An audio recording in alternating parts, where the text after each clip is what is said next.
Snuff up the bright lights in Vegas. It's an elimination game as we get you set for Game 5 between the Oilers and the Golden Knights right here on the GCL Diesel Oil Stream pregame show. Good evening, everybody. Welcome to the pregame show right here on Edmonton Sports Talk. Tom Gazzola with you, live on location, Hudsons, Whyte Avenue. We got a bunch of nasties. They're already here. Get over here, Mike. Get over here with that shirt. Get over here. No, you come and show everybody. Here we go. Hey, well, Sarah. Okay, we got Cal in the park. Sarah, VR Montenegro, Trev, name.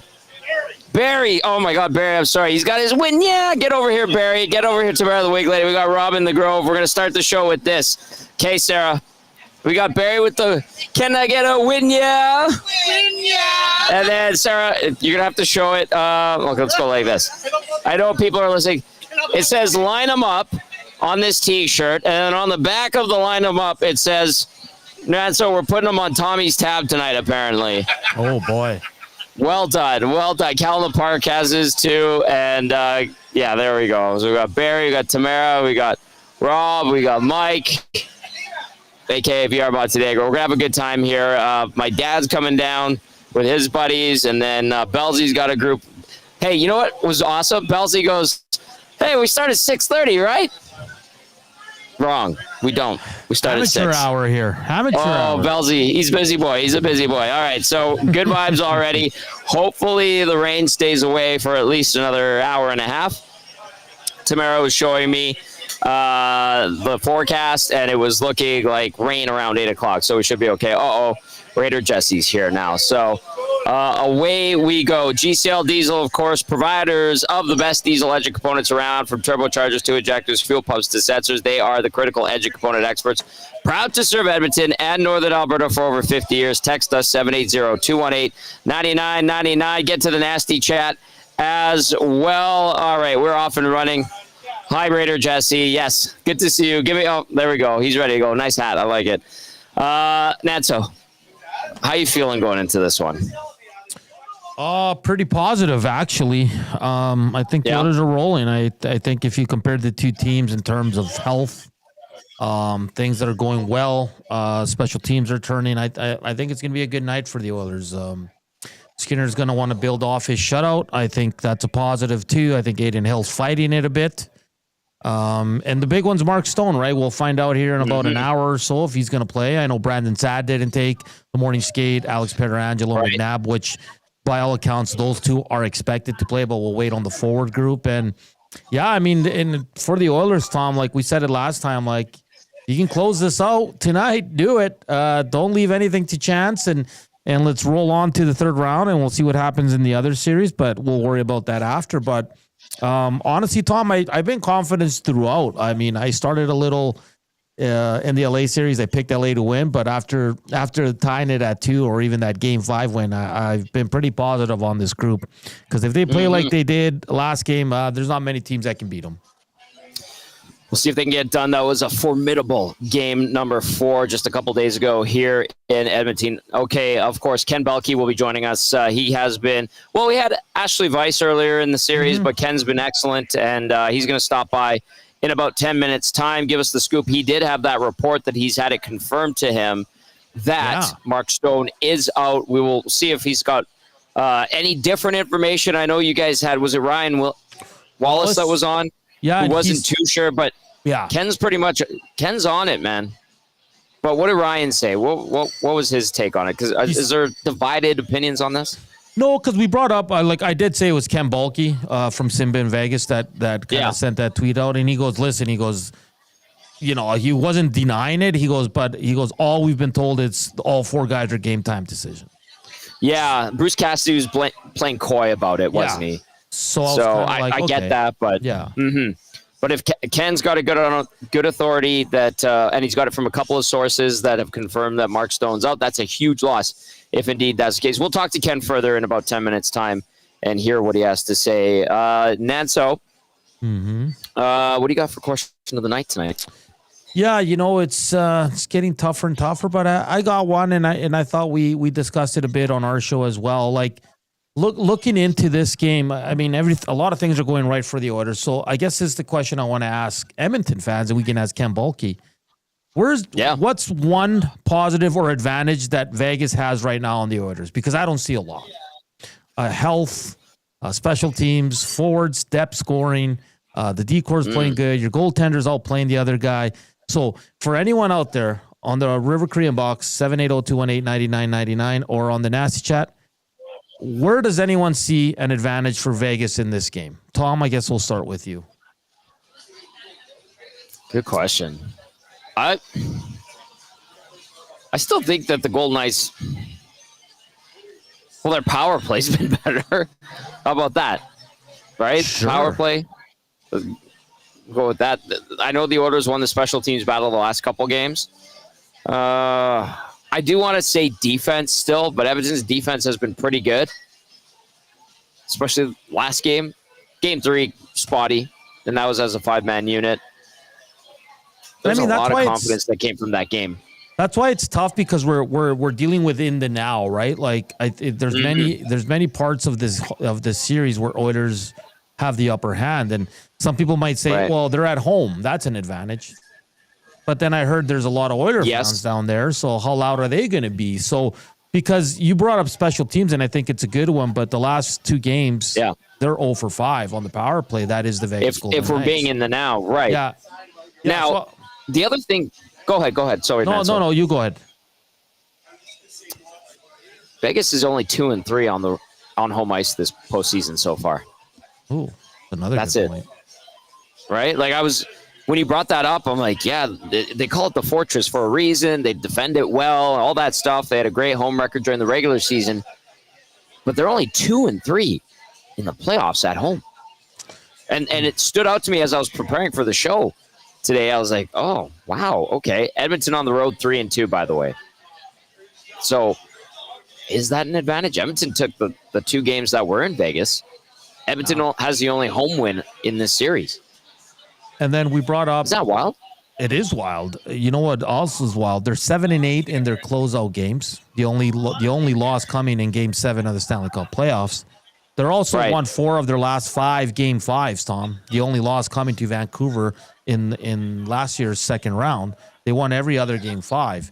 So this team's got a lot of things going their way today. Now, you got to show up and you got to play, Tom. Like, we can throw out all these fancy stats that we want, that the Oilers are dominating and all that, but you got to show up. And we've seen the Oilers at times start believing their own headlines and then not show up. So this could happen. Who knows? I know we're getting some on the Nasty Chat. Some people say the penalty kill and maybe power play from Daniel. Yeah, that's the penalty kill. There's a huge difference in PK between these two teams. Now, but the reason why I'm like, well, Edmonton's PK has been better the last couple of games. Yeah. But if you want to look as a whole in this playoffs, Edmonton's PK has been bad generally. It has risen, Hernan, to 14th out of 16 teams at 65.6%.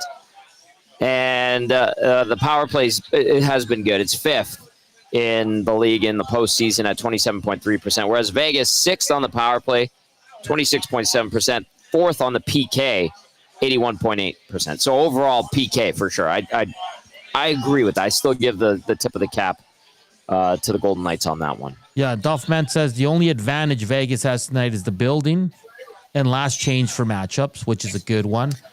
Good point on the last change. Yeah. Right in the Pine says the oil come out flat. That's the advantage they have. Because sometimes they do, Tom. And then they wake up because they're down a goal or two. Yeah, exactly. So, it's... I mean, when you look at it on the surface, like on paper, it's all leading towards the Oilers. But again, there's a lot of pride. There's a lot of guys that have won the cup in that room, Tom. Mm-hmm. You can't count them out at any time.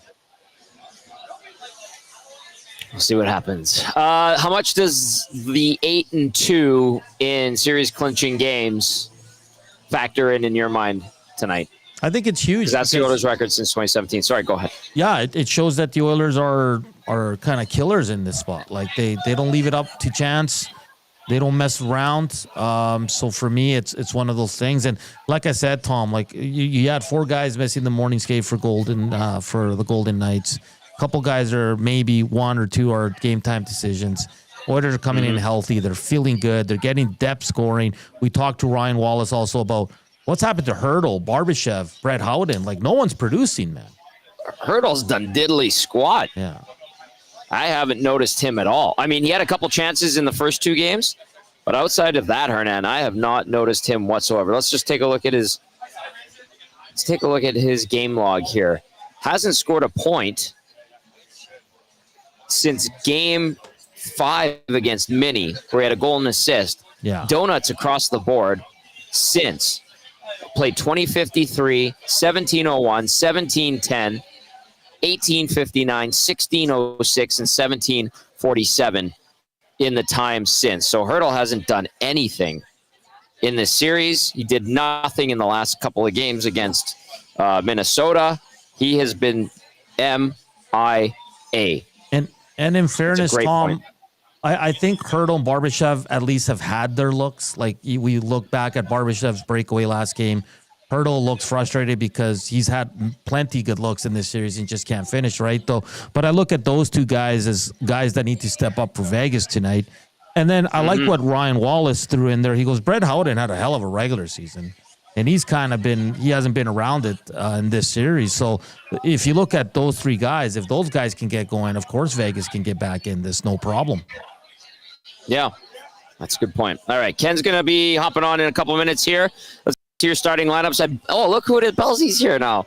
I don't have you on camera yet. There he is. Hi, Belzy. I don't have the mic up either, but he's getting settled in. All right. You know what, Natso? It is busy here. There's a lot of things happening. The Nasties were here, and then now everybody's getting settled in for the game. Yeah, so away we go. Okay. Let's get into the starting lineups, brought to you as always by South Fort Chev. Go see Daniel and his team in the fort, and they'll give you $1,000 extra credit on your trade-in. I was going to say $100. That's nothing. $1,000 extra credit on your trade-in if you go see Daniel and Claire and the whole staff over at South Fort Chev. Drive a little, save a lot at South Fort Chev. You can check them out online, www.southfortchev.com. Chris Knobloch sticking with what's been working. And that means McDavid between Hyman and Perry, Draisaitl with Nugent Hopkins. Oh, no, that was not. That was the wrong lineup. That was from the other night. I got to correct that. My bad here. Let's go to the lineup for tonight. It will be McDavid between Nugent Hopkins and Hyman, Draisaitl with Podkolzin and Kapanen, Henrique between Kane and Brown. That line had a good night. Janmark between Frederick and Perry. On defense, you got Kulak with Bouchard, Nurse with Stetcher, Wallman paired up with Klingberg. As for Vegas, we're going to talk to Ken. Ken can probably clarify a bunch of stuff, but just tentatively projected. Eichel between Howden and Olofsson, Hurdle with Dorofeev and Waugh, Carlson with Barbashev and Smith, and then Cole Schwint making his series debut with Tanner Pearson and Keegan Colasar. On defense, Braden McNabb with Shea Theodore, Noah Hannafin with Alex Pietrangelo, Nick Hague with Zach Whitecloud. That brings us to your starting goalies for tonight. 26-year-old Stu Skinner, 1-3 this postseason, .395 goals against average, .857 save percentage, 1 shutout in the 4 games he has played in the 2025 Stanley Cup playoffs. Lifetime versus the Golden Knights in the postseason. Skinner with a .339 goals against average, .884 save percentage with that 1 shutout, 8 games played versus Vegas. At the other end of the rink, of course, 28-year-old Aiden Hill, 5-5 this playoffs, with a .315 GAA, .876 save percentage in 10 games in the 2025 Stanley Cup playoffs. And then lifetime versus the Oil in the postseason, 4-4 with a .291 GAA, .905 save percentage in 9 career playoff games against the Oil. The Advantage Sport Medicine and Physiotherapy injury report is up next. Connor McDavid's got a team of specialists. You've got a bag of frozen peas. A bit of a difference there. Get the same locker room approach that's trusted by the best in the game at Advantage Sports Medicine. Book your assessment today at www.advantagesportmed.ca or call 780-460-9977. For the Oilers, Calvin Pickard, lower body. Don't expect him the rest of this series. Matthias Ekholm, lower body. Weeks away at best. Alec Regula, knee injury. He is long-term. And then as for the Golden Knights, Brandon Saad out for the series, according to Ken. And then we're not going to see Mark Stone, it looks like, as we welcome in Ken Belke from Sin Bin Vegas, joining us once again, our Golden Knights insider. All right. Ken, Natso, are we going to get him on here? You got to figure it out? There he is. Hello, Ken. How are you? Where are you right now, by the way? He's smiling. Is he frozen? He's not connected. All right. I think Nats, he are you froze there? there. Yeah, I think he froze. Let me get him back here. Well, look at that smile. All right, I'm going to turn the camera. I'll get Belzy on here. Hi, Belzy. Hi. How's Thanks it for going? showing up. Yeah, I appreciate that. Here we go. I was just at a beautiful oil and gas show at Salinite Center. And it got crazy. I was actually just hanging out with Kevin Lowe. Ah, Kevin Lowe. I know him. You know him. Okay, slide over. Get in the frame here. All right. You want me in? Okay. Yeah, let's. Nice. We get Ken. Ken's nice. Reconnected. Yeah. Ken, you were cheesing pretty good there when you froze. You had a big smile on your face. Where the heck are you? Am I here? You got me now? Oh, yeah. We got you. We got you. I'm in the hallway of Park MGM. I like that hotel. Smoke free. It's a nice place. Yeah, exactly. Pool is right over here. I was going to go out there, but I figured I'd stay inside because nobody needs to see me in the swimsuit this close to a hockey game. Well, I mean, you know. Belzy has an appreciation for European trim fit physique. 100%. That was not nearly as convincing as I was hoping. I could use more there. My self-confidence is at an all-time low. Come on, can I get something? Oh, I mean, I said, I disagree. I think you should let it I buck. could have used a stronger disagreement. Well, you're right. You're right. I apologize. I came in a little bit soft there. That's fine. Okay. Let's start with this. We saw, was it the Parkway Tavern, Ken, you and I were talking about, and they had the 0.04 or 0.4 ads that they took out in and around Edmonton. Well, our friends over at the Canadian Brew House, obviously the Ice House is a part of that chain, put out an ad. Was it at the Oyo and only the Oyo? I know that's not a popular hotel, but what you kind of put it out there as well. Give everybody the scoop on what's out there. Yeah, the Oyo, it used to be Hooters. It's now the Oyo. There's a few Oyos around. It is not the nicest casino you've ever seen in the world. That's okay. Apparently they needed a couple of extra bucks. They got it. So good on the Brew House. Good on them. Get them back. That was fun. This is what it's about. This is what playoff hockey's about. This is fun. People are yapping at Parkway Tavern here like, oh, they made the Oilers want to care more. I'm like, shut up. Get out of here. You think Connor McDavid gives a damn if there's billboards? Shut up. So good on the Brew House for coming back. I liked it. Well done. Yeah. Our buddy Patty Ketty put out a video. I posted on socials. Ken, you put it out there too. Okay, what has been the reaction from Game 4 from a Golden Knights standpoint? Because I haven't seen much good, but you can give us a better sense of it. Panic is the word that has come out of it. Everyone's very, very. Hey, my favorite bus is behind you. All right. Yes, they're very concerned. They're very, very concerned. You're the only guy that likes ETS. I know. It was cheap. It was nice. I got on there. No one harmed me. It was fine. Minnesota, I had some different stories another day. Yeah, they're concerned. I mean, you look at, obviously, Mark Stone being out.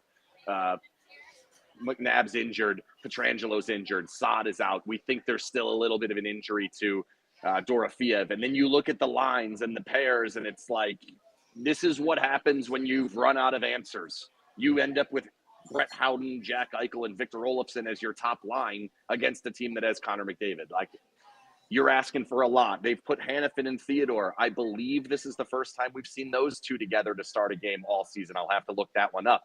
There's a lot of concern. Fan base seems concerned. It was a quiet room today. I don't think that's the worst thing. You know, it was focused but quiet. I think they are well aware that this is a massive hill to climb, and they're going to have to do it without some of their best players, or at least with some of their best players with their arms hanging off the side of their bodies. Ken, I want to follow up with this. A lot of talk about the Oilers being a much faster team than the Golden Knights. Do you see it that way? And in what regard are they a faster team, if you do agree? Yeah, I don't even think it's all that close. The Golden Knights are not one of the faster teams. When they're playing at their best, they look fairly fast because they move the puck around quickly, but they do not get up into plays quickly. They do not transition in like a lightning quick way, the same way that the Oilers do. Their forecheck has been really, really soft basically all of this series, and that's been a huge problem because I think that's kind of been the difference in the depth. In the depth of the Oilers, their forecheck has been really good. The depth of the Golden Knights, their forecheck has not.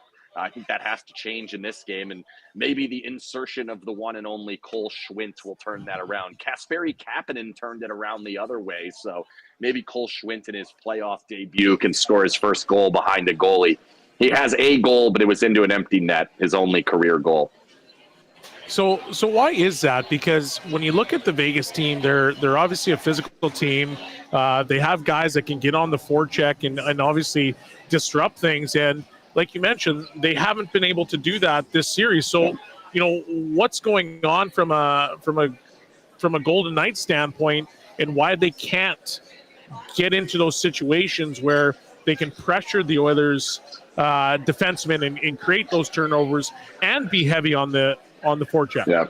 I think part of it has been the Oilers doing their skating. Their defensemen skate fairly well. Bouchard's having an unbelievable series. Nurse seemed to have figured it out a little bit last game. They've been pretty darn good defensively getting back. But I think the bigger part is they are so acutely aware of what happens if they over forecheck, if they end up on the wrong side of the puck. And because of that, I think you're getting a little bit tentative from the centers, and therefore the second man in, the third man in isn't quite as rambunctious as maybe it would be against a team like Minnesota, against a team maybe like LA. They're aware that if we go, we better get there and we better make that play, because one wrong move, and we saw it, the third goal last game, Vegas's forecheck gets in there pretty deep. McDavid makes one deke in the middle of the ice. There, he's inside the circles in his own end, and then it's in the back of your net within 4 seconds. That's the concern. And so I think there is that, do we go, do we not go, what do we do here? And I do think that at some point they're probably just going to have to throw caution to the wind and go.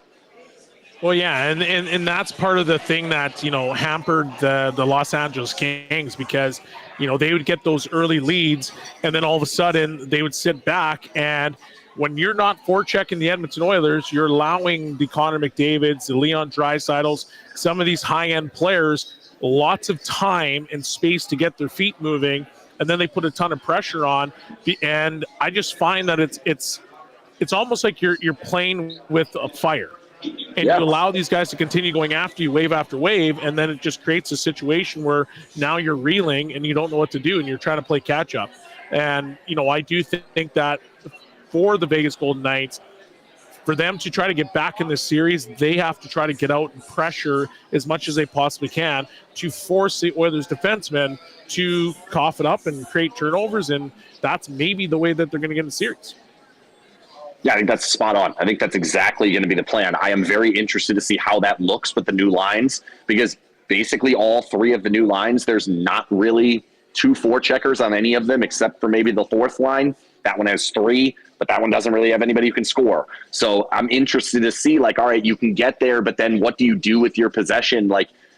They're very mixed up at the moment, and I don't know how it's going to look. I don't know what it's going to look like against that Draisaitl line, which was great in the last game.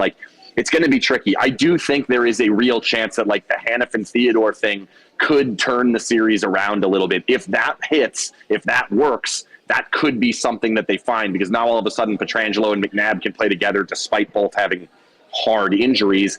Nonetheless, if they can play well together, that can be your shutdown pair. You could put them out there in any situation you want. No, we're in good shape. Now you go from two pairs that are basically 50-50 O-zone, D-zone, to now one's going to be 80-20 and the other one's going to be 20-80. So I think that could change things a little. Ken Belke joining us from Sin Bin Vegas as we get you set for game number 5 between the Oilers and the Golden Knights. Golden Knights looking to stay alive. Oil looking to punch their ticket to the conference final. Okay. One storyline among many that popped up the other night, Ken, was Adin Hill and him losing his composure. I don't recall watching and seeing Hill do that at all. Has he done it in his past? How concerning is that? What do you anticipate from him? And I mean, I'm throwing an onslaught of questions at you, but why do you think he got so rattled the other night?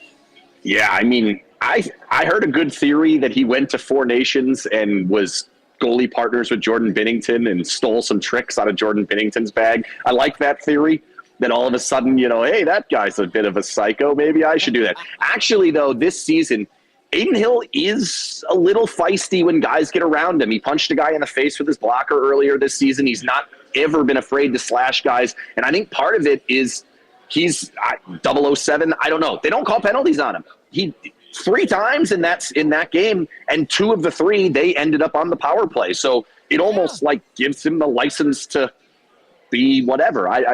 Somebody come up with a good James Bond joke there. Like, yeah, all right, yeah, there you go. Yeah. I think overall, like he does play that way. He does have that style. However, I thought it backfired in a big way in that game. I thought it ramped up the temperature of the game. I thought it brought the Oilers players into it. I thought it made Kane better. It made Kapanen better. It made Henrique better. It gave all these guys that their game is get to the front of the goal and even more of an objective to say, not only can I get to the front and score the goal and win this game, but I can also freak that guy out and piss that guy off. That sounds fantastic. And I think that's exactly what ended up happening is the Golden Knights just did not respond with getting to the other goal. Nobody was ever around Skinner the entire game. So that's something that probably is going to have to change here.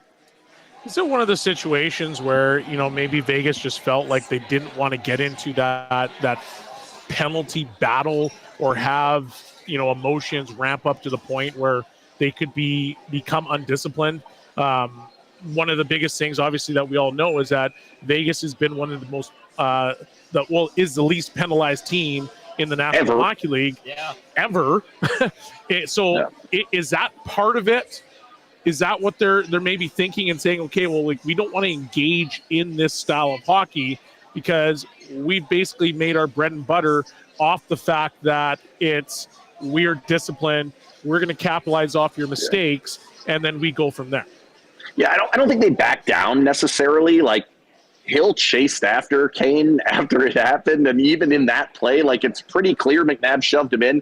I know Hill can't see that. He's trying to stop the puck, and he didn't. But, I don't think they really back down necessarily. The fight with Haig, that thing lasted like 4 minutes. It's the longest hockey fight I've ever seen in my life. They both were looking at the ref like, are we done yet? Can we be done? And they weren't, and so they kept going at it. But I don't believe that they were really trying to stay out of it. I just don't know that they ever matched Edmonton. Like, Edmonton brought it. Edmonton had the crowd behind him. Edmonton had the scoreboard behind him. And Vegas is over here struggling on the power play, trying to figure out how do we get back into this game and save our season.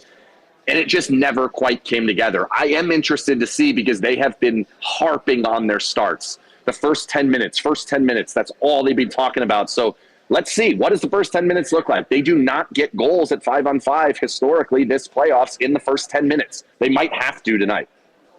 Ken Belkey with us from Sinbin Vegas, getting you set for Game 5 here. Okay, before I ask you what type of game you expect to see at T-Mobile Arena tonight, have we found a good deal on a flight to Edmonton for a potential Game 6? And is it under $1,100 one way? Yes, it is under $1,100. We are going to potentially have to use a website called kissandfly.com. What? I'm just going to give him my credit card number. I'm going to give him my passport. I'm just going to trustworthy. That. I feel like that's the type of thing we're going to do. I do think I'm probably going to have to spend the night in Edmonton and fly up day of game. Not Edmonton, Vancouver. I keep saying wrong cities to you. I was in Chicago last time I was on here. Thank you for not just saying up in Canada every time because no. Oh, we're going to Canada. Yeah, but what part? It's bigger than the U.S. land-wise. Well, not where people live. No, you all live in a very small area. Yeah. But I might have to go through. Yeah, but the land is like uninhabitable. Like, what good is that land? Well, we got a lot of farming up here, Ken. Where do you guys think you get your produce? Where do I get my ice, apparently? From us. Yeah, well, thank you for that. We definitely appreciate that. It's good. Yes. Keeps my beverages cold. Yes, I will be there for Game 6, and I don't know that there's going to be a Game 6, though. Ooh, all right. Then what type of hockey game are you anticipating? And give us your thoughts on what will happen tonight. I think the Golden Knights will come out hot. I think they will try to hit. I think they will try to be engaged in this game. I think they will try to do all the things that they have been saying that they want to do. They're going to come after this team. Is it going to work? I don't know. I think in the first period, they probably need a multi-goal lead. Because over the course of this game, I just think the banged-up players, Stone out of the lineup, Dorofeev not really doing it, Hurdle's not really been an impact player, Howden's not been an impact player. Like, with all of that occurring over the course of time, if the game is close Edmonton's probably going to find a way to take it. So if Vegas can't really take advantage of that first 10 minutes, a close game's not going to do them well. So I think we are going to end up with a close scored game, but I think over time Vegas will eventually just run out of gas, and potentially this could be the end of their season. I hope I'm wrong. Because I've been looking at some hotels in Vancouver. They look fantastic. Oh. Yeah, because you're going to stay in Vancouver. Great spot. Ken, always a pleasure. Yes. Hopefully, I mean, if the Oilers do lose tonight and Vegas is coming here, I look forward to having you back at the Ice House. And enjoy the game tonight, my friend. This is always a pleasure, in case this is the last one we get to do this season together. Thanks for having me. Peppered steak bites on me from everybody. Those things are fantastic. Those were awesome. Yes. Round of clicks to Ken. Hopefully we're seeing him again. Yeah. All right. There's Ken Belkey from Sinbin Vegas. You know what's hilarious is we are playing Maitre D here. Yeah. You were here. You were there. We're like the DJ booth. Oh, kinda. But we're not a DJ. No, not at all. Yeah. Oh, my God. We're live on location at Hudsons, Whyte Avenue. Thank you to Ken Belkey from Sinbin Vegas. Absolutely tremendous. My parents have shown up. So apparently I look like Mr. T. You aren't Mr. T. That was Paige from Alley Cat that just took your photo. Like, do I gotta ship? So my headset apparently is slightly off center, and I'm being called Mr. T, and I've got a mohawk. So okay, come in. I blame it on the headset. It is what it is. All right, here's somebody. Hello. Somebody wants to say hi really quickly. What do you think tonight? Oh, we're gonna win. We have to. Let's go, Oilers. We are hoping. Does she not sound exactly like you sound exactly like his impersonation? Really? Yeah. I don't think so. I'm just saying that. He does a great job. Sure, he does. Okay, let's go, Oilers. I love it. Nice work. There's Eva G in the flesh, Hernan. She should have said hello to you. Yes. Eva and yes. Got a dry saddle shirt on too. Great. Yes, Reno's here too. Love the positivity. Yeah, Love the positivity. Right in my face. Yep. Thank you. That's my dad. Big Uke just showed up. Great vibe here at Hudson's Whyte Ave. Big thank you to Connor and the staff here. They're awesome. Janai is great. Julia's here. A bunch of the Nasties already here. Sean's here. My boy Bax is here. Bax. It's going to be a lot of fun. So come on down. It's going to be packed, though. We're already directing traffic. So anyway, I think we're going to be doing that all night. What do you got there, by the way? I got a 6 o'clocker logger. That's why Paige from Alley Cat wanted to take a picture. That is 100% why. That's why. And she was like, oh, Mr. T's on the show tonight. All right, let's go. I just see the startup set with the jewelry, yes. Pity the fool. Okay, we're gonna go inside the Oilers locker room right away here, but first we're gonna do our game day odds check, brought to you by the fine folks over at Play Alberta. Make your bets count for you and everyone else with the Play Alberta app, with hundreds of player prop bets on the biggest leagues: NFL, CFL, NHL, NBA, MLB, you name it. You're not just playing for fun; you're supporting your province.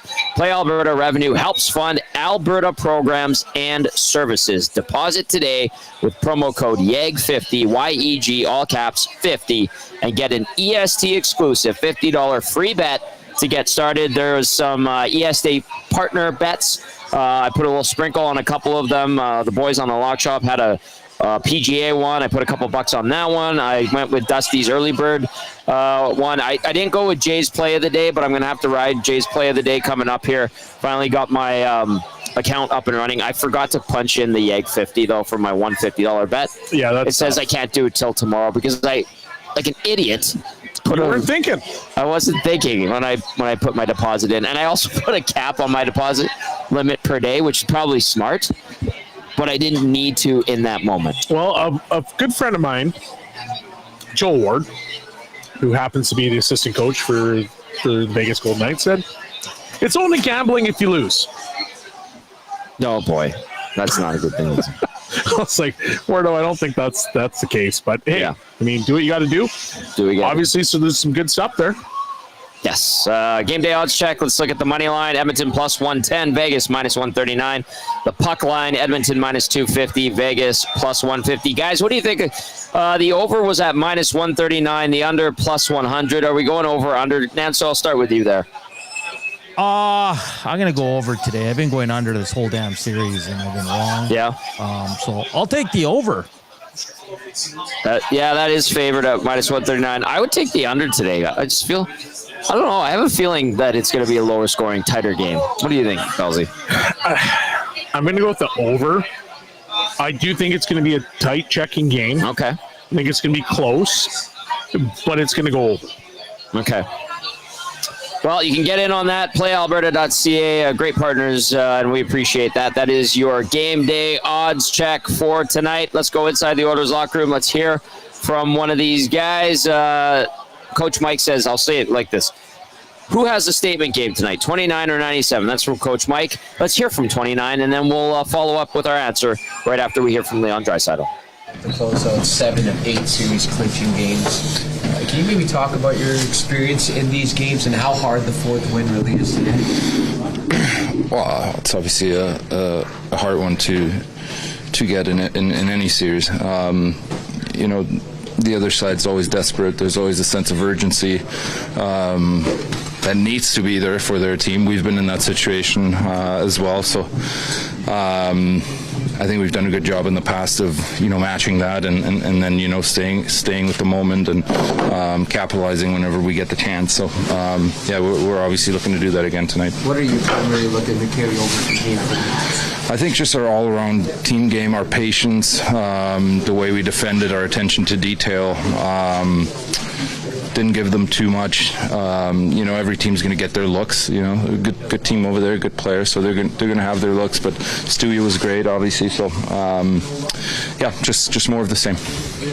You face this as one at a time, as Chris said yesterday. It's a big elimination game for you guys. But do you not look at it as we got to put these guys away? It's just one game, focus on this one. What happened? We got to play one good game. Yeah.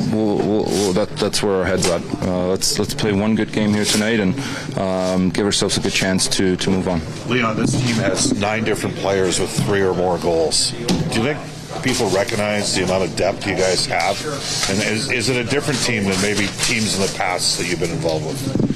Our depth has certainly been a huge factor in why we're still playing and why we're in this situation. I think, when we were on the ropes, maybe it was our top guys that kept us in it a little bit in the series past. But since then, I think it's been our depth that's carried us and that made the difference. You guys, speaking of depth, Kasperi Kapanen comes in after not playing for a month and has that kind of impact. What does that do for a team, and what did you think of the way he played it? Yeah, he was great. Obviously, our line had a big role, big task, and not an easy one to come into. But I thought he was great. Obviously, skates extremely well. Very dynamic. So, I really enjoy playing with him. You guys put together a pretty complete effort in Game 4. How do you guys come back into Vegas here and try to replicate that kind of effort? You nailed it. Just try and replicate that.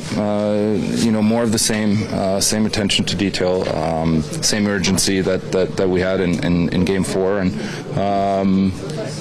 looking to obviously move on. One last one for me. You had a role in that game last night that we haven't always seen. Or the last game, you played against Eichel's line. You've matched up lots of times in your career, but was it different to be sort of in charge of keeping him off the scoreboard? Usually it's guys keeping you off the scoreboard.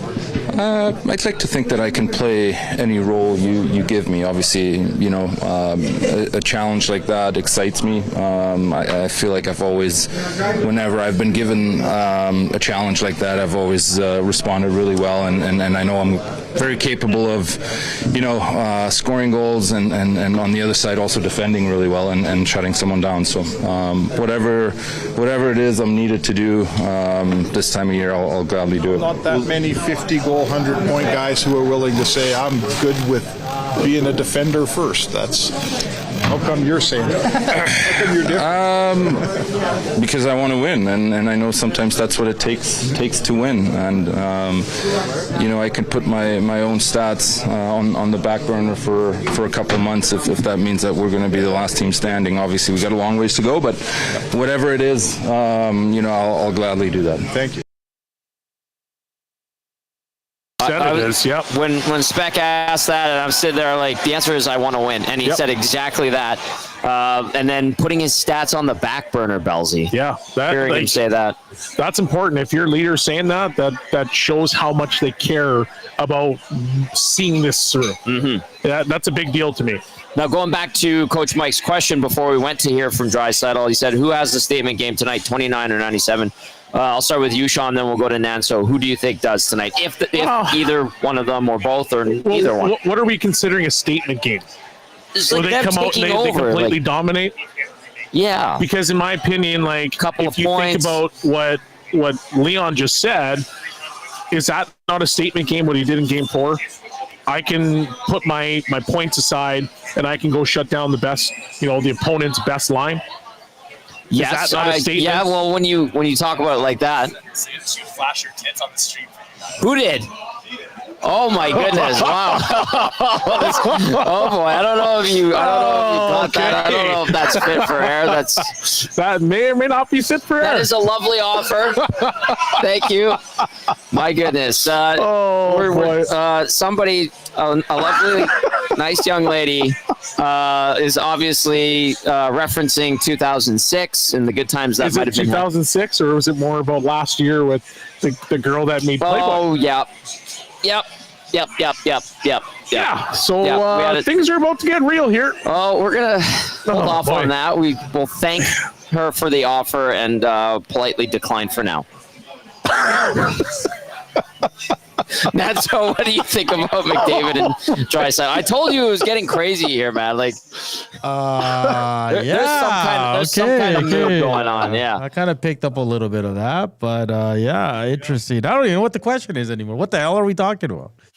No, I'm gonna McDavid or Draisaitl statement game. I'm gonna go with McDavid, and it's crazy, boys, because they've combined for 11 points in the 4 games this series. And I mean, for regular players, that's pretty damn good. And it's funny that we're like, oh, they haven't even, really produced, but they still are. It's just kind of more on the quiet side. But I think McDavid always shows up in these games, guys. I'm not saying Draisaitl doesn't, but you saw McDavid in that Calgary OT winner. You saw him against LA a few years ago, clinch with the winning goal. I just think it's going to be Connor freaking McDavid. And boys, just for people listening and not watching, because I know people are bringing it up in the nasty chat, Florida Panthers are up 4-0 on the Leafs.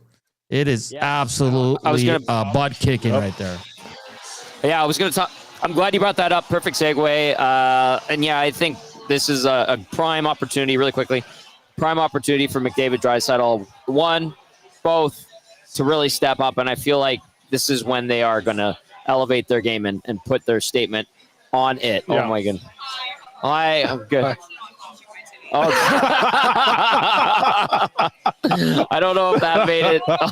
Too much. She's very, very nice. Very lovely girl. Okay. It's 4-0, like Hernan was saying. 4-0 for the Florida Panthers over the Toronto Maple Leafs. 4 minutes left in the second period. Nanso, does this mean the series is over, or like is just like a statement? I think it's a statement by the Stanley Cup champs. I think that's what it means. They're just taking it over right now. 3 straight wins. It's not over yet, but it will be. Okay, cheers. Thank you. Cheers. Say hello to everybody. Hi, all right. What are we cheersing to? All right, to the Oilers. Salute. Ed Connor, thank you. Here we go. Thank you. All right. So we're not having a 06 flashback. No. We are on Whyte Avenue. Oh, boy. Yeah. Okay, there we go. Benny, don't worry about it. That's all I got to say. Mm-hmm. I see you in the nasty chat. Don't worry about it, Benny. Jeez, people are feeling good about this team. It's kind of nice. All right, let's get to game changers. with our game analyst, Sean Bell. Game Changers is always brought to you by Damon Bunting Real Estate. Damon Bunting, consistent top-producing realtor in the greater Edmonton area for over 17 years. He is community-driven and understands what it takes to make a difference in our city. Check him out, DamonBunting.com, or visit his Instagram at Damon Bunting Real Estate. Number one tonight, Belsey. Keep it going, Skinner. I'm sorry, I'm laughing at the nasty chat. They're going as per usual. Yeah, keep it going, Skinner. He had a fantastic game. He's a guy. He was he was composed. He looked really good. He made big saves when he needed to. And if they can get a performance like that, and I'm not saying that it's going to be 100% replicated, but what I am saying is that if you can get even remotely close to that, I think you're putting in the Oilers in the best position to win this hockey game, because you were dialed in. You didn't give up leaky goals. And something that we've seen, over the course of the year is that whenever he lets in that one weak goal or 2 weak goals, it deflates the team. He was completely dialed in, and I felt like it allowed the Oilers to play a little bit more loose and just go out and play and not have to worry about anything else. Somebody asked me today if they thought Stu Skinner was back, and he has instilled confidence in everybody. Fan base is tougher to win over than your teammates, but does one game do that where you make a shutout and the team defensively as a whole was pretty good? How would you assess that? I don't know if one game does it, but I think it helps for sure. And to know, because we all know what he's done. Last year he brought it to one game, without the Stanley Cup. Right. And he played good. In stretches, Pickard had to come in and help him out, but he's done a fantastic job in those games 4, 5, 6, 7. He was really good. And if you can continue that and you know where his level can get to, that's a big deal for the Oilers, because they are playing better defensively. Yeah. So if you can couple that with the fact that they are playing better defensively and they're getting good goaltending and it's not leaky, that's a big deal. Nancito?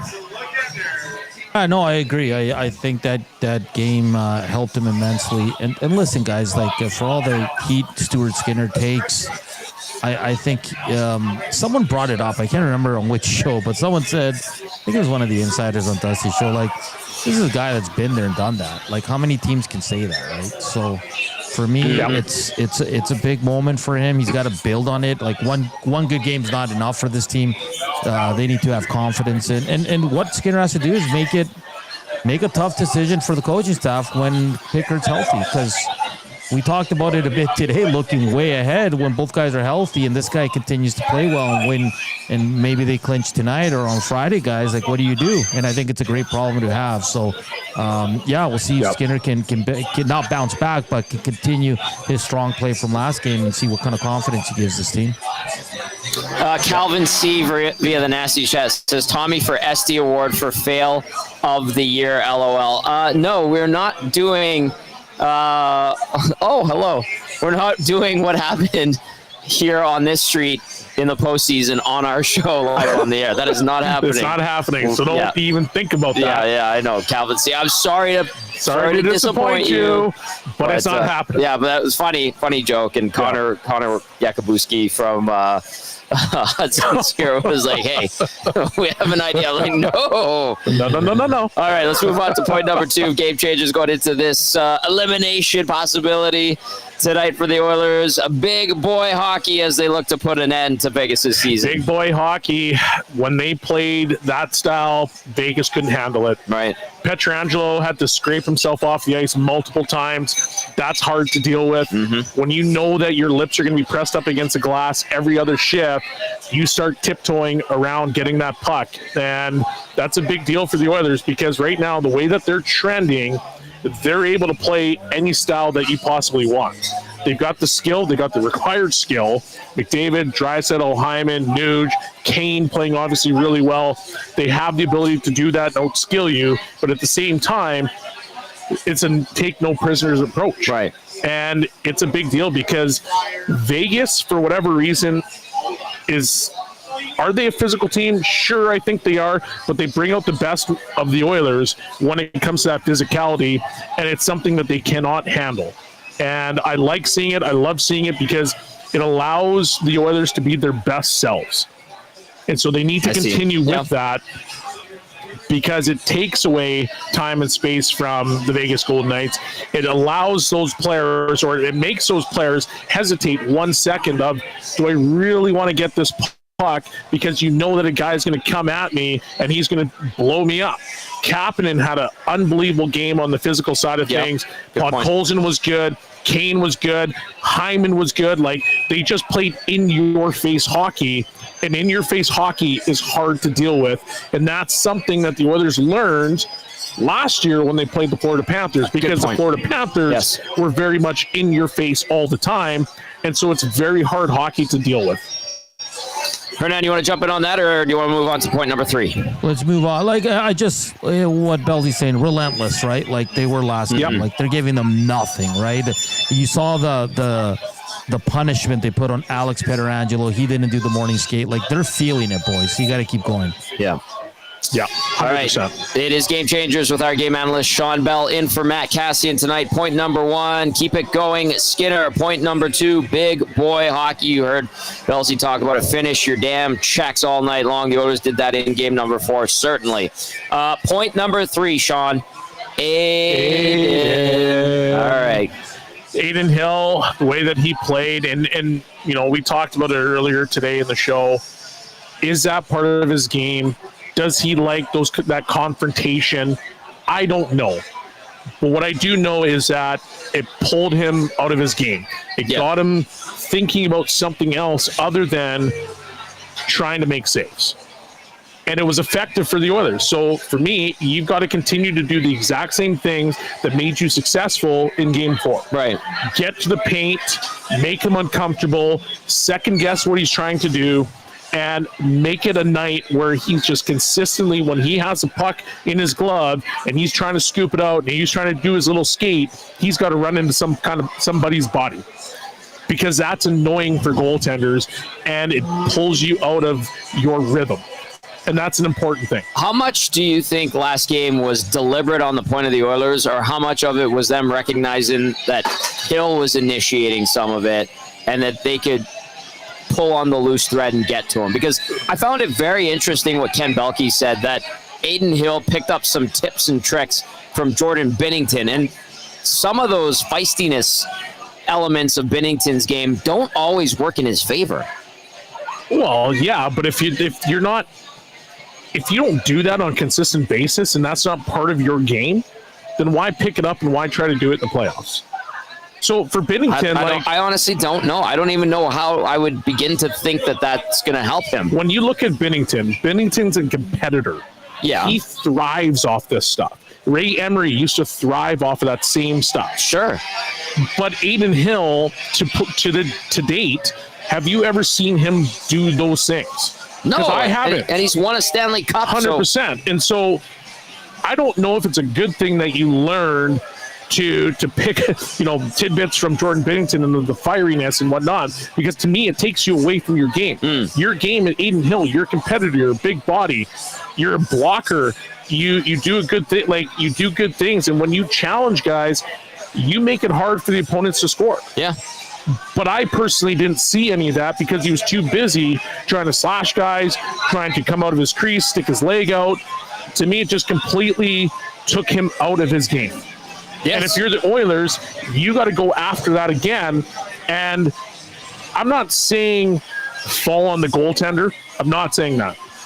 But what I am saying is that you got to be in the paint. You got to consistently be around. You got to make people move you when the whistle's blown. Okay. I'm not saying engage in it. I'm not saying snow the goaltender. I'm not saying run the goaltender.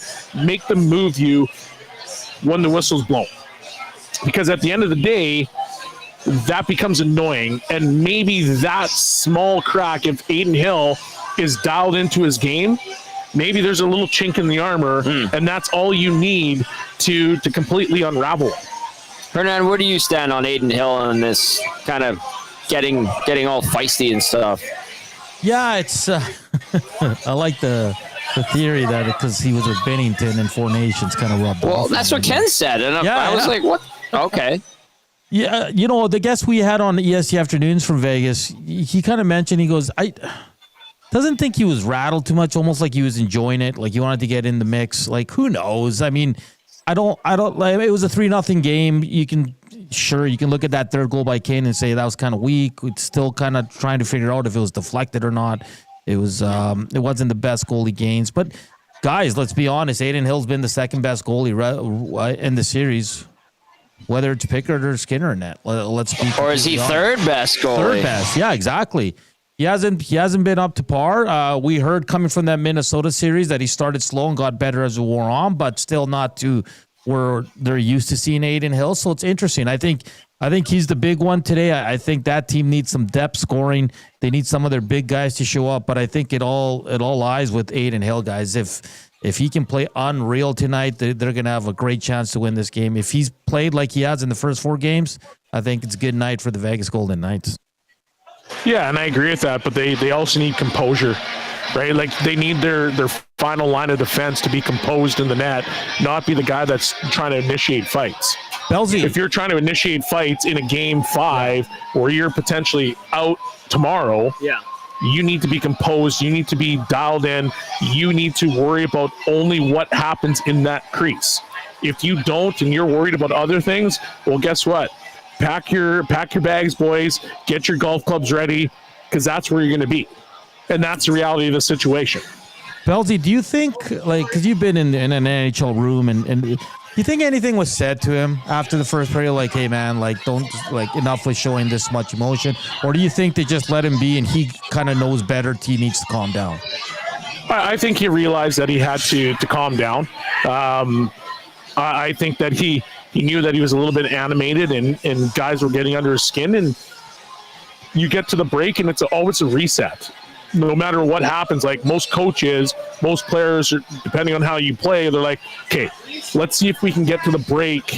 You know, you're having a terrible period, for example, and they're all over you, and it's 1-0. Can we get to the break 1-0 so we can reset to keep the game close? And I think that's part of what happens in that locker room. So, you know, you're obviously down. You haven't played well. You've been kind of animated. Okay, the break happens. Let's reset. And you did see that in the second and third period. Okay, we got this text that came in here, guys, from RBM. You can keep those texts coming in, 780-218-9999. Nasty chat's been great, and I've been laughing at some of the stuff I'm seeing on Belzy's screen. RBM texts in says, Adin Hill does that sometimes. Postures up, pretending to be a big man. I've noticed it. I hate goaltenders that do that. It's cowardly in my eyes because your boys will always be there to clean up your mess, which lets said goaltender off the hook. And he knows he's a goaltender, which means the refs will usually err on the side of caution and give him the benefit of the doubt. Stay in your lane. RBM with that one. How do you really feel, RBM? I think that was a good text. Yeah. Maple Jet has a question, and I want to get to it. Says, how do you think the refs will play it tonight? Clamp down on Hill running around or go over the edge calling goalie interference? And Hill doing what he did, is that not putting the refs in a bad spot? Or somebody said he's embarrassing the refs in the press box the other night? Okay. He showed him up because he put his leg out. He fell pretty easily, in my opinion, because the speed that Janmark was going shouldn't cause that. It was a casual flyby after the whistle. Yeah. And I know people are all over Janmark and be like, well, why did you go through the crease and blah, blah, blah. Who cares where you go? You didn't bump the goaltender. The goaltender put his foot in front of yours and then went down. And hey, good for you, Adin Hill. Mission accomplished. You drew a penalty. Yeah. But the NHL and refs do not like being shown up. So I think there's going to be extra eyes on that particular situation. Right. There's going to be extra eyes on what's happening in front of the creases or in the crease. And so I think there's going to be a point where Adin Hill can't do what he's doing. Some of the antics can't happen. But at the same time, you best believe if you go too close and you even remotely brush the goaltender, there's a chance you're going to be in the penalty box. Did anybody have to say anything to Aiden Hill from the coaching staff after that game or no? I don't think so. Yeah. Like, I just wonder. I genuinely, it doesn't bother me either way. I'm curious. Does the coach go, hey, they're going to be looking for that next time, and you're going to be the target, not them, because you got away with one or two? Who knows? I mean, it's the NHL. It's the NHL, and I know, and you don't know what you're going to get from day to day or shift to shift. So that's a good point. What's that? Roll those dice, yeah. Oh, yeah, today we're going to call that. Very nice Vegas reference. Chris G texting in. He sends a photo of himself. He got his Oilers toque on, and he's got a 6 o'clocker lager, fresh one. Says, nothing better than having a local beer I brought with me to Vegas, drinking in my hotel room, waiting to head to the game. 6 o'clocker lager. Cheers to that, Bells. You've got one as well. They do have 6 o'clocker lager here at at Hudson's Canada's Pub on Whyte Avenue. I think we're going to get a storm here. I think they're going to close up these barn doors. It is very nice, though. The patio is beautiful. Good vibe here at Hudson's. Whyte, big thank you to Connor and Borley and the entire staff here for having us once again. Burger, slanging drinks behind the bar. Taylor in Indiana says, I worry they're going to sit back because they have 3 stabs at this. Also depends on which stew we get tonight. Do you think there is some complacency with knowing you have 3 shots at knocking off the Golden Knights? I think the Oilers want to do it and finish it today. Yeah. I don't think they want to worry about having to travel, come back to Edmonton. Yes, it would be electric here, but I don't think they have any thoughts of not ending it today. Okay. They're going in with the mission. If you have this team on the ropes, end it. Yes, just get it done with. RBM does follow up, says 100%, guys. Crossing the refs is going to catch up with you eventually. I always think of stupid stuff that Burroughs did in the 2011 finals. Refs got sick of his horse and started letting everything go despite what was happening to him. Yeah, they remember. They review games. They go over game film as well. So 100%. Yeah, they're I suppose a quote-unquote third team out there, if you will, even though the crew does change game to game. All right, Nat, so we have more audio and video to get to from the Oilers locker room. Who do you want to get to next? We'll get to a guy playing in his second game. How about Kasperi Kapanen? Sounds good to me. Here we go, Kasperi Kapanen. Coming in, it's been a while for you, but you look like you didn't miss a beat. Yeah, I think there's plenty of excitement there, and I think the atmosphere before the game was something that I've never experienced before. So it was beautiful to be part of that game, and that certainly helped my adrenaline, my energy levels. So it was fun to be back. What's it like playing with Leon? I guess he's such a talented player. I mean, he's probably, if not the best player, then the second best player in the world right now. So I think that's self-explanatory. And, me and Paz just try to get pucks to him and let him do his thing. And then obviously you want to be responsible on the other side of the puck. So that's kind of the game plan. You guys did a really good job on that Eichel line. Like, it was like, I guess what was the key to kind of keeping them in check? Just to manage the puck well. I mean, not make stupid turnovers, and I think all 3 of us skate pretty well. So just kind of try to master speed as much as possible, even though Jack's probably one of the better skaters out there. So just try to, like I said, just be responsible with the puck and just be in their face. Is it unique to be put on a line with Leon Draisaitl and then asked to fill a checking role? Not just you, your whole line. Your whole line was set out to sort of stop Eichel's line. Did a great job. They're different.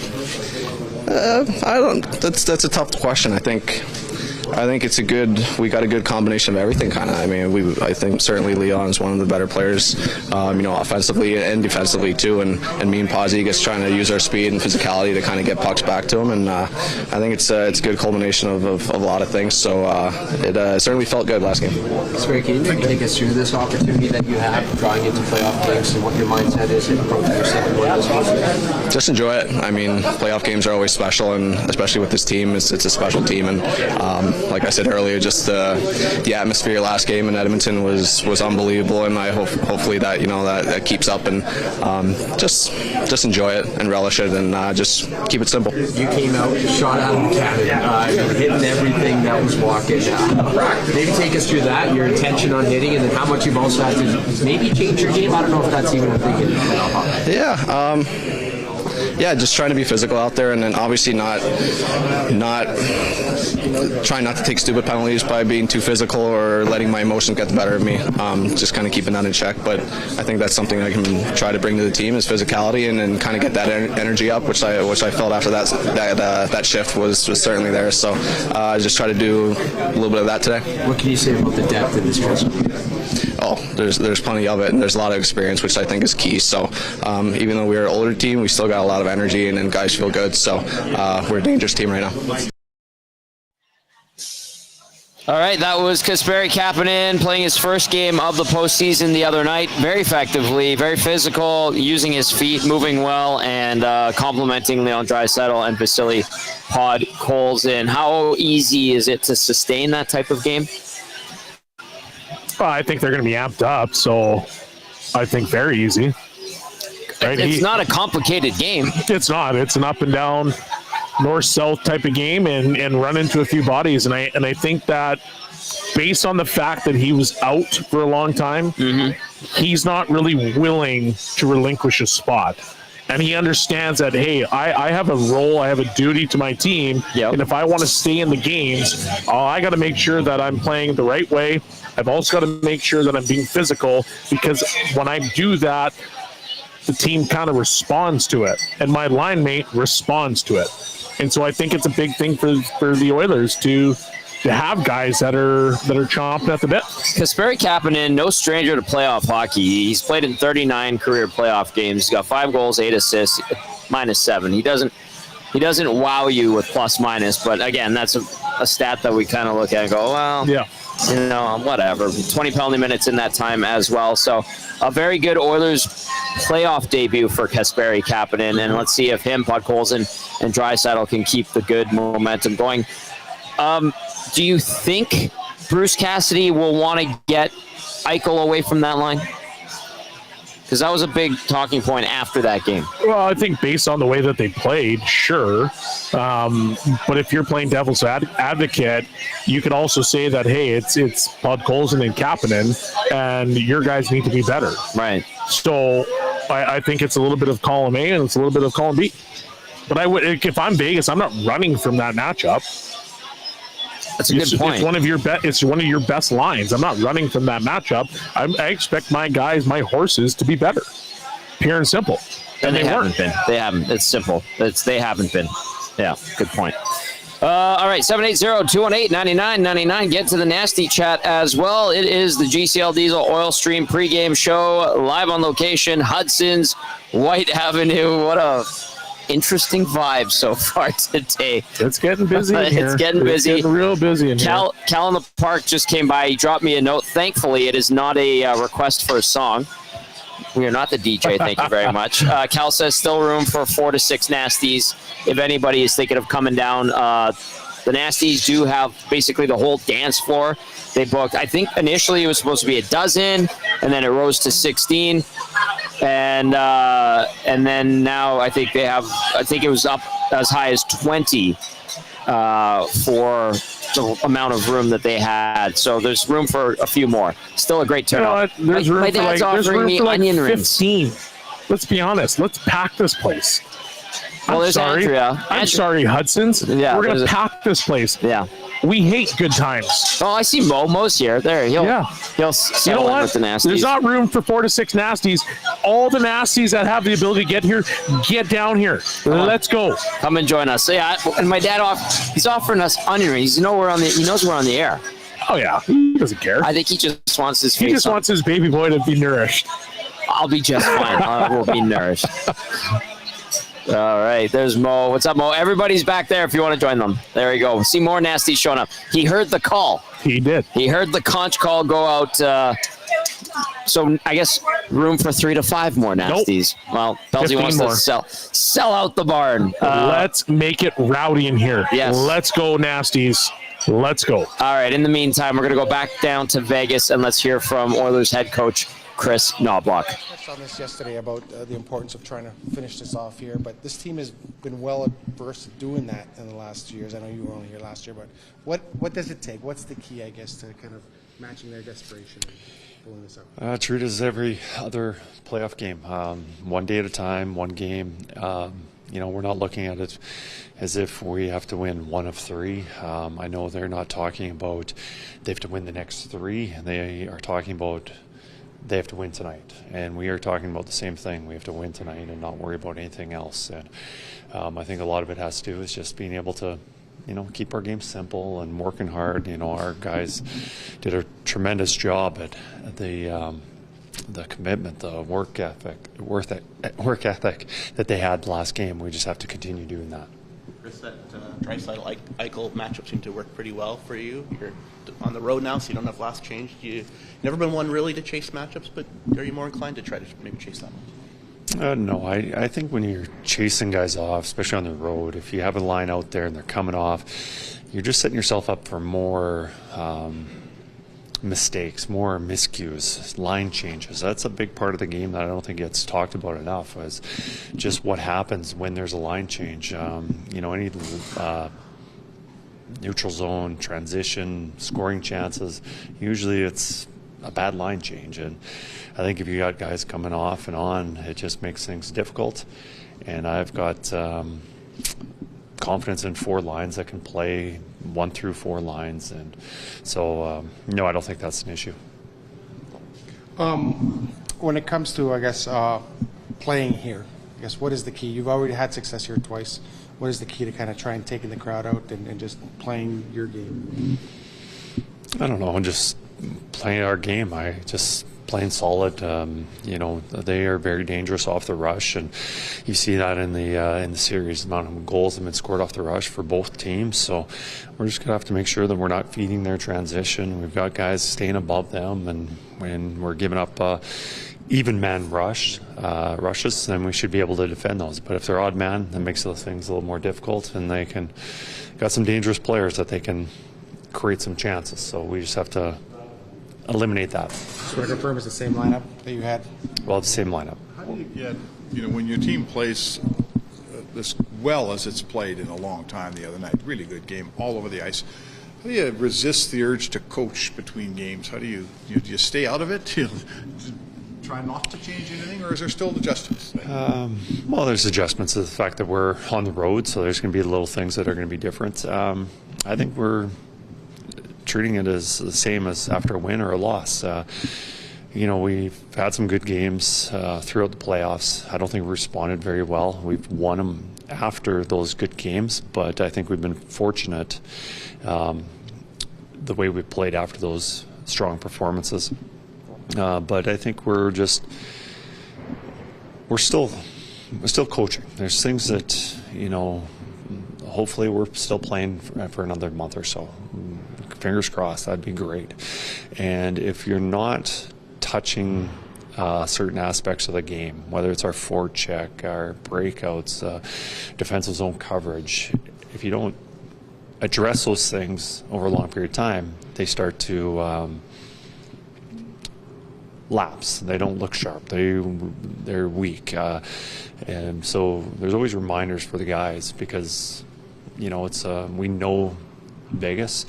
We know how they're going to play. We know how we want to play against them. But as a coach, you always want to have reminders on how we have to play, and just so those details are pretty much ingrained in their minds, and it just comes as a done as habit. Chris, how encouraging is it that? All right, that was Chris Knobloch. He speaks for like 9 more minutes, so we're not going to run all that. Don't need that. Don't need that, no. But just nothing crazy, nothing earth-shattering there from Chris Knobloch. Ingraining good habits, making it natural for them to play the right way. Yeah. Anything else stand out to you? No, we've talked about that lots, right? Yeah. It's you look at the PK, and I'll use that as an example. Like, they get scored on because not all the time are their habits dialed in. Right. And, that middle guy or the weak side forward, his job is to take away seams. His job is to take away the bumper. And you've also got the weak side defenseman who also has to share the responsibility of taking away the bumper. And there's a lot of times where the forwards' rotations, they're lazy and they're slow. And that's when teams pick them apart, and then all of a sudden we're sitting back and we're like, man, this is like they're at 50% or 60%. Well, 65 now. Be more detailed, be more deliberate in what you're doing, and usually things go well. The last 2 games, the PK has gone perfect, 5 for 5. Power play, 1 for 4 in that time. We're going to close up the doors here. There we go. It's getting a little dicey out there with the weather. So lots some room still left inside. There are still some people left on the patio, and the door's still open. Belsey on you. There we go. We're helping out. We're like the staff here at Hudson's Whyte Ave. Quick update, PK boys. has been better the last 2 games. Yeah, quick update. Let's get it. Jesse Granger, so something we all anticipated. Cam Belke was the first one to report it from Simbin Vegas, but Mark Stone is not on the ice for warm-ups. Okay. Well, there you go. Not that we shouldn't have doubted Ken, and he had good sources. He's always got great sources. So there you go. Mark Stone not in the lineup. Now that we know officially, Belsey, for those that didn't catch it maybe earlier in the show, how huge of a loss is Mark Stone, who hasn't had a great series. Well, that's a massive loss. I mean, that's their heart and soul player, one of their best players. So to me, it's a big loss, and it's something that you don't want to see if you're the Vegas Golden Knights, because you have a massive uphill battle. I want to get to this text. It says, may you shout out all the Oilers fans who traveled to Vegas for Game 5. My partner went down solo to see the game and says, Oiler fans are everywhere. Oilers fans are showing up. I will do one of these, Belsey.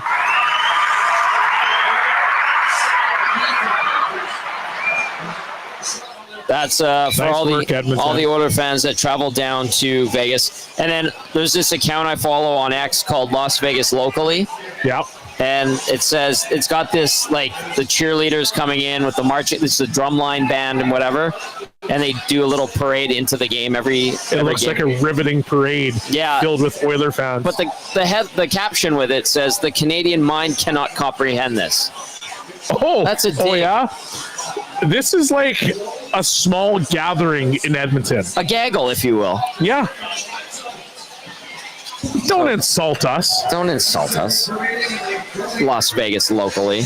They're just mad about the billboard at the Oyo that the Canadian Brew House 100%. one-upped you on. There's more people here than there is at that gaggle.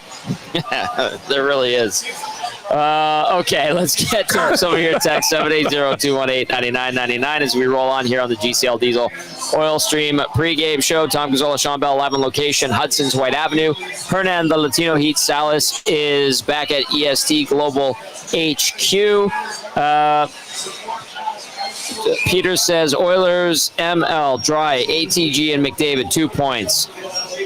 Let me do this because I see an expletive in there. Book it, boys. Let's go, baby. As Rob from the Grove walks by. What else? Inject the janitor, 2-on-1 PK goal into my veins. And then what else do we have? Yeah, it might happen if he shoots it. Yeah, he doesn't do that very often. Hersey says, the one advantage I think Vegas might have, but not really because they lost both games in Vegas, would be home ice. I think it's a lot harder to win if in Edmonton personally. They also won't go down without swinging. 100%. Like, this is a good hockey team, so you can't disrespect them. You can't overlook them. Despite the fact that Stone is out, this is a very good hockey team. So the Oilers need their best game, because that's what it's going to take to eliminate them in 5. Nanso? Hernandez, you there? We got you? No, sorry about that. Maybe not. All right, there you are. What do you got for us, buddy?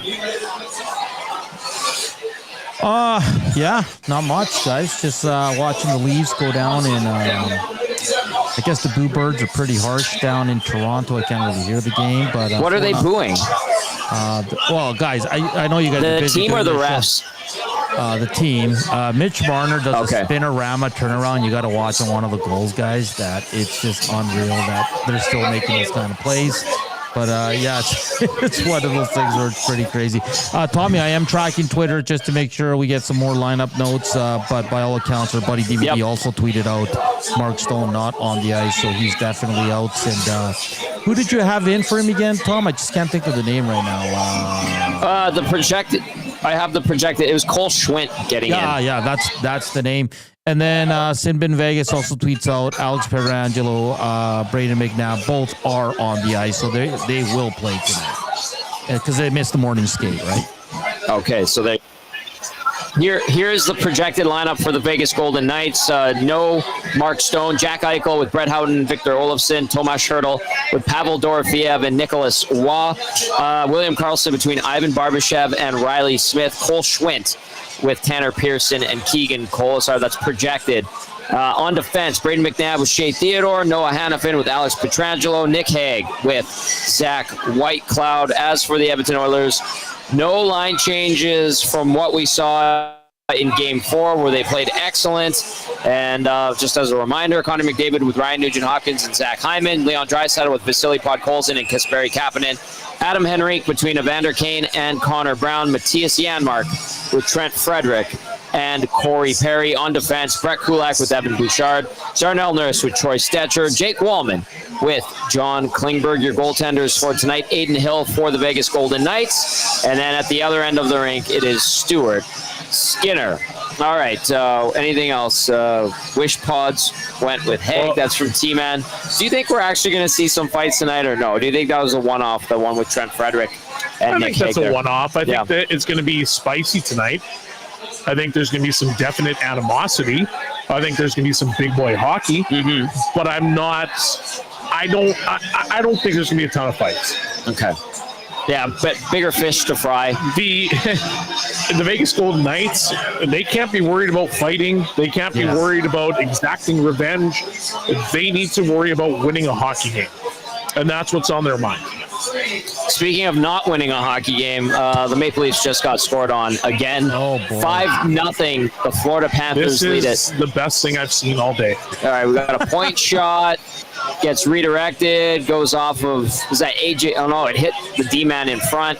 And then that was AJ Greer who buries it. Are they putting Matt Murray is going in for Joseph Wall. It's so good. It keeps getting better. There's 13 and a half minutes left in the third. What's this going to do? Oh, this is great. Is it over for the Maple Leafs? It's over for the Leafs. I'm going to knock on wood. I'm not doing that today. Okay. I'm going to wait until they're out, and then I'm going to party like it's 1999. You and Cass. Okay, hey, well, me and Cass. Like it's 1999. The Leafs were good in 1999, were they not? Well, you know what? What? There was threats of like a cyber shutdown in 1999. Y2K, I remember. Y2K. Yeah. There was all sorts of nonsense, and people partied hard because they didn't know what was going on. They didn't know what was going to happen tomorrow. I remember that. That is true. And if the Leafs lose this series, I am going to party like it's 1999 because I'm so happy those dastardly Leafs are gone. You know what, though?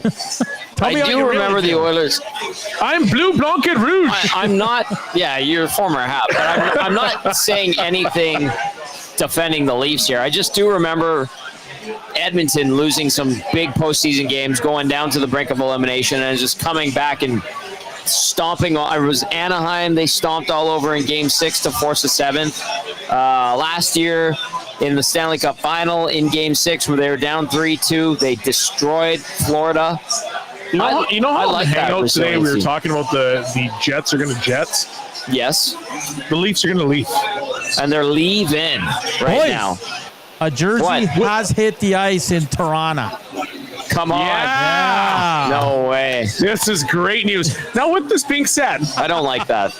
I really want 3 Canadian teams to go through. So do I. Yeah, I don't like the jersey toss. I don't either. Yeah, it's not a good look. Yeah. Not a good look. Because they could come back and win the series. So then you're going to look like a blank. Yep. Like one of those. Yep. All right, Nanso, we got a couple minutes left. Some final thoughts from you, por favor. Oh, your friends are here, by the way. Who's friends? Your friends from Silent Ice. Yeah. No, your friends too. Yeah. Yeah, she's saying there's my friend Hernan. People everywhere. Yeah. I got a good feeling, boys, about tonight. Got a good feeling. That's all I'm going to say.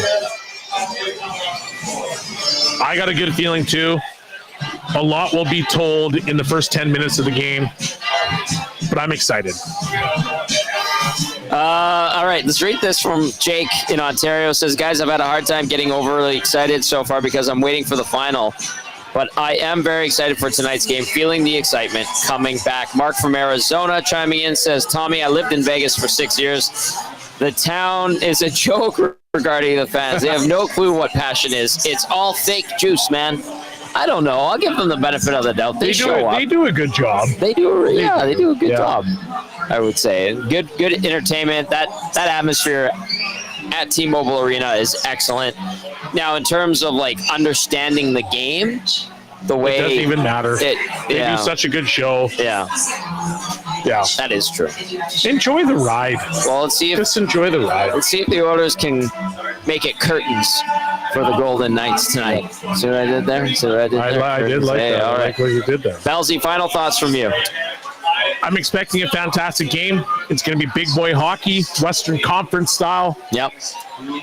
But I do expect and hope that the Oilers come out, they play the right way. Stuart Skinner is a stud, the way that he played last game, and the Oilers can close this out in 5.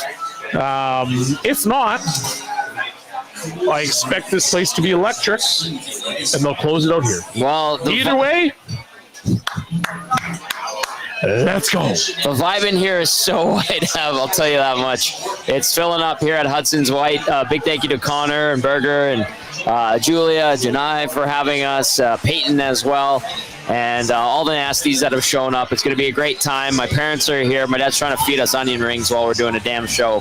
That was like 30 minutes ago, Tom. Yeah, I know, but I'm still mad about it. Big thank you to Ken Belkey from Sinbin Vegas for hopping on, giving us a look at the Golden Knights as they look to stay alive, and the Oil looking to punch their ticket to the conference final for the 3rd time in 4 years. Will they get it done? We shall see. But I can guarantee you this. We'll be here to break it all down on the GCL Diesel Oil Stream post-game show. For Hernan Salas and Sean Bell, I'm Tom Gazzola saying enjoy game number 5 between the Oil and the Knights. We'll see you later.